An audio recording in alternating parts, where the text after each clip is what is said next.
we are moving in a sequence basis. We wanted to put the sponsorship first together before we approach anyone whom we consider to be capable of coaching our club. Having put this together, over the course of the next month, we will explore all options which are available to us to secure a coach. And of course, we would like the best on the local scene. We like someone who understands the benefits of good recruitment, who understands player development, team preparation, opposition tactics, culture of excellence, someone who shares these values with us. So over the next month, we're looking for someone. So are we saying that Mr. Fenwick wasn't capable of Mr. Fenwick had all those, or more, several of those qualities, but his contract was dependent on Clico financing. And when Clico disengaged from the financing, the contract became null and void. Happy that you were able to find a sponsor and register short for this. And the pattern that you developed for managing the club, was it copied from other clubs? First, Clico did not terminate overnight. Clico gave us the transition. So we developed this model on the basis of our own experience going abroad. You know, we have been involved in the CFU and the CONCACAF Championships for the last couple of years, and we took due note that when we engage a team from Central America, we noted their jerseys were covered with different sponsors. As a matter of fact, we went to play Santos and they had both Pepsi and Coca-Cola in the jerseys. And what we understood in talking with them was that no one sponsor was able in Central America to accommodate the needs of a professional team. So it was much more appropriate and advisable to come together out of the sponsorship, but also out of a responsibility for working with the young people of these countries. So the issue of conflicts didn't arise for them. What mattered most was working with the young people in the respective areas. So this model, and we talked about it, and we floated the idea with Dexter at the very beginning, with Mr. Bagania from his father, with various other people, and they all felt that model was broadly appropriate in the current circumstances. So we believe that by June, July, we should have a business model with sufficient sponsors to allow us to discharge the historical responsibility which we were discharging the communities for the past 37 years. So, while you don't want to disclose the quantum of money you receive from these sponsors already on board, what is the disparity between what you would like to have and what you have now?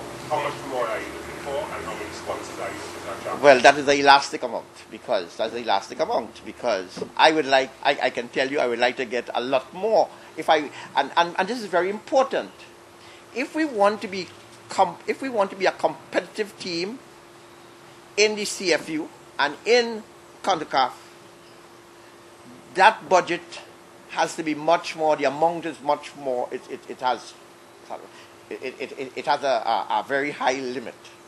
And I would think about, and I would say, if I'm giving advice to anyone, I don't think any club in Trinidad and Tobago can be competitive in CONCACAF without spending at least about $2 million US, $2-3 million US.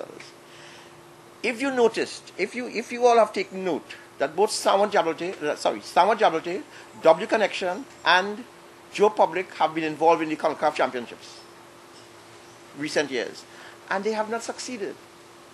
But when you come up against the teams from CONCACAF, these are highly professional outfits sponsored by groups of sponsors with a lot of money in these clubs. When we played Santos in Torreon last year, the sponsors had just built a stadium for for Santos, worth 100 million US. We are talking about these clubs are coming, and this is where we have to be, and we need to be competitive in the region, and we are going to continue to fail if we do not improve the competitiveness of our football, and therefore we need businesses to coalesce around these broad propositions that we are advancing. If you notice what happened, our national under 20 just came out of Guatemala, and if you all follow the teams, the players in Costa Rica and Panama and Mexico are already playing professional football in these countries, where our kids, some are playing professional football, and when they are playing with the national 20, they are as a matter of fact they are stopped from playing there from their clubs for their clubs. I don't think we're on the right path with that. In line with what you just said, in relation to what Mr. Buckley said, that we don't have the talent here to take us to a World Cup. We have to look outside. What is the club doing in terms of your development plan, in terms of the youth who are coming to alleviate what he's speaking of? Well, I don't think you got it right. What you need here is a competitive, highly competitive professional league, broadly financed across the board by the range of businesses in the country and the Caribbean. That is what you need. This is how you develop. You develop in a professional league. You don't develop by taking young kids and training them in a training park every day. You don't develop. They have to play professional football to develop them. We in this club understand that. We, from our very inception in 1974, always concentrated on youth development. We believed that at that age they must be taught the technical skills. They must be taught the discipline, the self-esteem. They must develop all these attributes to be a good footballer. But to become a good competitive footballer, you have to take part in a professional environment. You have to be in a professional environment. Do you think the league could benefit from a model similar to yours? Who? The league itself can benefit from a model. But the league has a similar model. If you follow the league already. First to begin, when the league was established years ago, we did exactly what Jabloteh just did.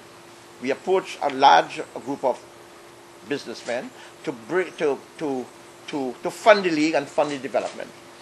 This did not happen. And we have to thank the government of Trinidad and Tobago for assisting the league in that developmental stage. So I don't know how much you know about this, but the league is supported by the government of Trinidad and Tobago on an annual basis. But what the league has been able to do is gradually bring on board a number of sponsors, and you're seeing it in the cups, with the Toyota Classic and the Glucosade and so on. Yeah. Speaking of Jabloteh, seeing that now the financial side of things has been more or less settling. Performance-wise now, one of the days where Jabloteh, the likes of Jabloteh, W Connection, and Republic were firm 1, 2, 3 powerhouses in the TT Pro League. This year was quite evident that we see the other clubs stepping up to the plate and being out there representing TNT now. What do you think Jabloteh needs to do to get back to that powerhouse standard that there's a couple of years ago they were? We cannot escape the fact that we were able to nurture young players and keep them. We nurtured young players and we kept them. In today's market, you can nurture all the young players you want, but at the age of 22, 23, the market is a competitive market. And these players they are free to move during transfer, and they do so. As long as you are operating within a limited financial situation, you'll be governed by the marketplace, and your capability will be determined by what you have. But we have always concentrated on youth development, and those of us who follow us would have seen that over the years, our young players, if you see if you look at the national under 20 team with Juan and Brito and young Brito, Juan Peltier, and you have Primus who was there. Primus is away now, and you have Batu, you had all these young players, so all these came through our youth programs. Anyone want to help me answer these questions? No, you're doing well. Newly appointed German coach at Vista said that he is willing to work with the youth and willing to work with the clubs. How much are you willing to work with Vista if you have to modify how you do things at Jabloteh? Well, we are interested in the development of football in Trinidad and Tobago. And we are prepared to work with anyone who is prepared to work toward the development of football in Trinidad and Tobago. And we will do that anything that we need to do. So as we identify a coach to take us forward, we do hope that that coach would liaise with the new national coach with a view to ensuring that we are all on the same page. Question for Mr. Akwi. Sorry. Why Samuel Jabloteh? First of all, Samuel Jabloteh is my heart. Yeah? And understanding the dilemma, as I said earlier, is a natural process. I mean, I've played, and Jabloteh. First trophy. Under you won the first trophy. We won the first trophy under me. Yeah? And, I mean, Jabloteh is the way to go forward, with Adams especially. I mean, we as well looking, for exposure, so we'll now be nationally recognized. So, as I said, it's a win-win situation. Yeah. Of course, and I'm the marketing director. And of course, I must say that while we have committed this initial sum, we are still looking to commit more this season and beyond. Yeah? If you look at this, the trophies we have won, you'll see these are 19 trophies we have won in since we started in 1974. You will see 1977, first trophy and second trophy. First trophy, we won the East Zone, and we went to the Champion of Champions with Mr. Akwi, your captain, I think. No, I was the star boy. I was the pointer, the forwarder that top scored in that year. So we won that champion, and if you recall, you have these champion and champion competitions which they play in the Super League now.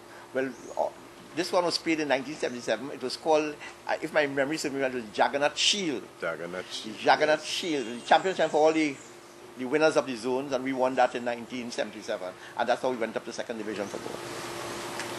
Mr. Akwi, as a former captain and former manager of the team, you must be happy with how the team has progressed over the years. Of course I am, of course. But we still have a long way to go, And I believe that Jabloteh should be here forever.